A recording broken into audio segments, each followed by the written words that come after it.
Good day. My name is Paul Denton, and this is my video on adversarial threats and understanding the adversary. The introduction to adversaries of freedom and democracy needs to be had. Throughout history, ruthless adversaries have attempted to undermine and destroy freedom and democracy, resulting in a grave consequence for billions of people. Such adversaries stem beyond the battlefield, such as insurgents, criminal gangs, and terrorist organizations. In addition to these contenders, freedom and democracy, that they still face dangers from former allies and countries in deep transition. Sudden transformations of economies typically lead to crisis affecting practically all areas of individuals' lives. This results in dissatisfaction with the pace of economic reforms, and democratic institutions are familiar victims of such discontent. To address abiding dangers to freedom and democracy, the chief adversaries stemming from the completely different environments must be analyzed. Freedom, democracy, the rule of law, and the market economy are closely interconnected concepts that enjoy a common origin in Europe. They emerged and thrived in Europe, growing stronger wherever the structure of power became closer to the social contract premise, vowing to restrict the privileges and the powers of rulers. Of such a social political balance has made the development of the market economy possible, as everyone would be sure that their property, including future earnings, would be protected by law. Enlightenment ideas further strengthen this process as they put human beings and their rights, primarily to life and property, ahead of institutions. After numerous revolutions and wars, freedom and democracy became prevalent in Europe and grew to include many other countries. Nevertheless, despite their proliferation, democratic values exist in various forms across the globe, and in some cases, their efficiency is limited, though, by different social political realities. There is no common textbook definition of adversary or enemy that would eliminate ambiguity or misunderstanding. Generally, adversaries are offenders or rivals combating someone or something. Such opposition could range from disrupting through having contradictory interests to more dangerous involvements such as harmful intentions, actions, and war. Enemies are usually considered by one side as a dangerous adversary. So what motivates these gents? Political and freedom and democracy are ideals which contemporary significance is universally acknowledged and whose political and ideological attractiveness is acknowledged even by many of their adversaries. Nevertheless, many diverse and often incompatible political and ideological ideas, movements, regimes, practices, thoughts, and behaviors opposed to the freedom of democracy have existed throughout human history and coexist today in all cultural, political, and social contexts. Irrespective of geographical, cultural, civilizational, political, or ideological difference in their systems of values and power, the historical totalitarian or authoritarian regimes, as well as the contemporary, act on these levels. They could include public terrorism, clandestine subversion, political conspiracy, bribery, corruption, coup d'etat, foreign occupation, oppression, persecution, which are all threats to freedom and democracy. Many diverse contemporary anti-democratic movements advocating some kind of order, solidarity, equality, security, political or social monopoly are often global public subversions of freedom and democratic ideals. Regardless of the aforementioned, though, there are several similar chief characteristics of political and ideological adversaries to freedom and democracy. All such adversaries aspire to acquire or hold power in order to dominate the lives of other people or other societies, either directly, coercively, fraudulently, indirectly, deceitfully, clandestinely. All engage in dehumanization and misreputation of their targeted individuals, groups, or societies, and all apply different justification or legitimation for myths in order to understand and explain their admissibility of their coercive or non-coercive domination of others, and in order to convince themselves and others of their perceived righteousness. Equally, all resort to means and methods of action which are in direct contradiction to termination, promotion, defense, and strengthening of freedom and democracy. There exists a duality of power in relation to freedom and democracy, which it advocates and imposes different totalitarian or authoritarian orders and turbulence instead of freedom and democratic standards. All regimes, movements, or practices averse to freedom and democracy, without exception, ascribe or resort to the politics of redistribution instead of politics of recognition. So what tactics do they use? Advocates for tyranny, traditional and contemporary totalitarianism, like their inhumanable predecessors, will employ various tactics to stomp on democracy and attempts to liberate the oppressed. On the other hand, the preliminary rendering of a defense of freedom and democracy in the abstract requires a far broader account of the chief characteristics of various adversaries to freedom and democracy, whereupon their tactics, strategies, regimes, and goals will be delineated at a much greater length. A rundown of the tactics and strategies used by various adversaries is as follows, and it is not all inclusive. They use the wealth to corrupt democracy and ensure that it is never attempted, or if democracy is launched, it is soon dismantled.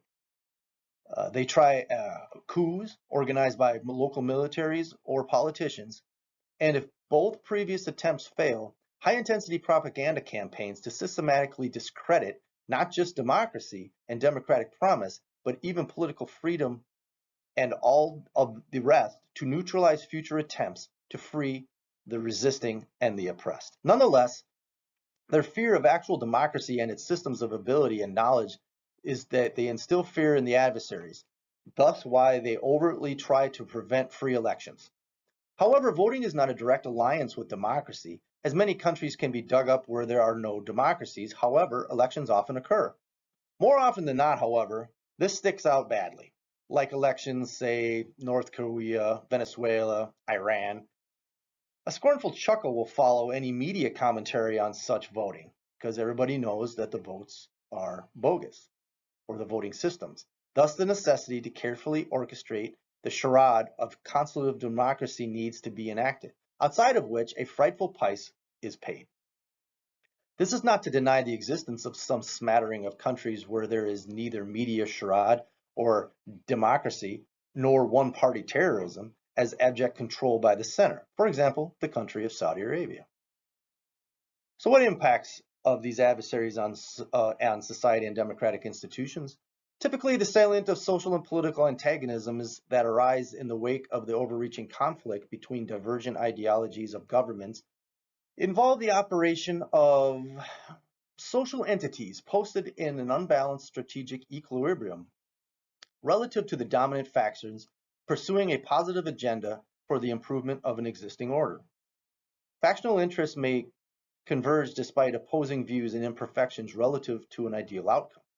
Societies and institutions constructively predisposed toward freedom and democracy are being necessarily critically vulnerable to exploitation through the social political mechanisms, resulting in cumulative process of withering outside of this subversion. Adversaries to freedom and democracy tend to aggregate under alternative ideological umbrellas, offering pretensions of plausible reassurance to prospective constituents for social political pursuits. Islam or Marxism, for example, lend themselves to characteristically malign influences tactically pursued through assumed universal perspectives calling for a restored or idealized world in accordance with a hyper-restrictive or hyper-permissive legislative interpretation, which nonetheless gravely contradicts natural law. Alternatively, other adversaries of non-democratic influence might be marshaled in the name of national or ethnic identity, resulting in subversion and promoting an us versus them conflict. So what are the countermeasures that we can do? To confront and overcome adversaries to freedom and democracy, societies must assess their strengths and weaknesses. Countermeasures and strategies must be effective and sustainable as long as the adversaries exist. Preparations for defense must occur before the outbreak of some ultimate crisis. Preventive actions embrace several levels. A full spectrum understanding of freedom and democracy, including its vulnerabilities, must be disseminated and studied. As the adversaries are often unrealistic, unjust, and oppressive, effective counterarguments exist. Unfortunately, these arguments are not being effectively presented. In addition to greed and envy, traditional, spiritual, and cultural motivations of adversaries, we must understand where they're coming from as well. The defense must not only address material, but other forms of security. The acceptance and support of freedom and democracy must therefore include the personal, social, national, global, and above all, cultural levels. Natural independence, freedom, and democracy exist on individual level by closely linking freedom with the physical side of life that moves on. Freedom is only understood as freedom from something. Political independence enjoys a special and often exclusive attention. It misguides the understanding of freedom by overlooking personal and social mental freedoms on one side and community interests on the other side. The only group of similar individuals along common interests represents freedom within the freedom of all others. Otherwise, it's anarchy, repression, and ultimate terrorism. The social equality of individual freedom lends to the de-socialization of humans. In turn, refers to the denial of the spontaneous nature and necessity grounds for their confusion, fear, and aggression. Freedom allows acting on without any limitation or responsibility, basically anarchy. Democracy, thus, is acting as the independent decision maker, close to the full freedom and instilling the sense of liberty. At the social level, mutual justice and free support of livelihood must be ensured. Uh, Reciprocal rights and duties must be defined on the personal and social levels and respected by all entailed parties. The roles of such development is crucial for global democracy that becomes a reality only when there are justice, safety, and peace for all. The freedom of deeds ensures only freedom of words, yielding further as much freedom from everybody within such limits. So what type of adversary is most dangerous? So from my reading and study, the most dangerous adversaries are those that erode democracy gradually in ways that may not be immediately obvious, but over time dismantle the freedoms and institutions that sustain it. The most dangerous adversaries to freedom and democracy often share common traits, though they can arise from various sources. So, from my reading and my video watching, my top 3 dangers are: number 1, authoritarian regimes. These are often the most direct threats to democracy, as they seek to consolidate power in the hands of a few, suppress dissent, and eliminate checks and balances. They tend to dismantle democratic institutions such as free elections, independent judiciaries, and free press. Number 2, internal subversion. Democratic systems are particularly vulnerable, though, to subversion from within, where individuals or groups manipulate democratic processes to gain and maintain power. This can include political leaders who erode democratic norms and undermine the rule of law, or refuse to accept the results of an election. Lastly, and in my opinion, the most dangerous one is disinformation and propaganda. In the modern age, information warfare has become a potential and potent threat to democracy. When disinformation spreads, it can polarize societies, erode trust in democratic institutions, and manipulate public opinion.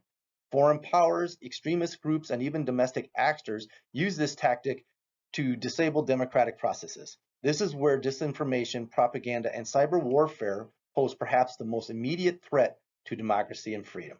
Misinformation campaigns often are driven by foreign powers or internal subversive groups seeking to destabilize democratic institutions, manipulate the election, and polarize the societies. Thus, the use of social media to spread false narratives and encourage extremism and erode public trust in the electoral process and represents a profound danger. In many cases, these campaigns can be weakened by democracies from within, undermining civil discourse, leading to instability. Key examples: disinformation campaigns run by authoritarian states, like Russia's interference in foreign elections, or internal actors using misinformation to undermine the integrity of elections and spread conspiracy theories.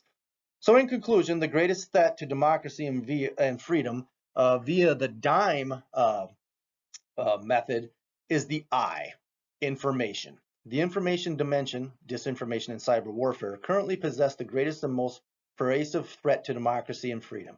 In the age of the internet and social media, information can be weaponized at a scale undermining democratic norms, manipulating public perception, destabilizing societies from within.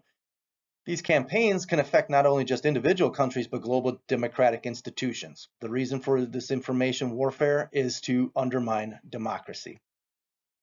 Informational threats are also harder to counter as they often rely on freedom of speech and access to information. We need to hold on to our democratic republic here in America, and we have to fight the information warfare from within. Thank you for listening.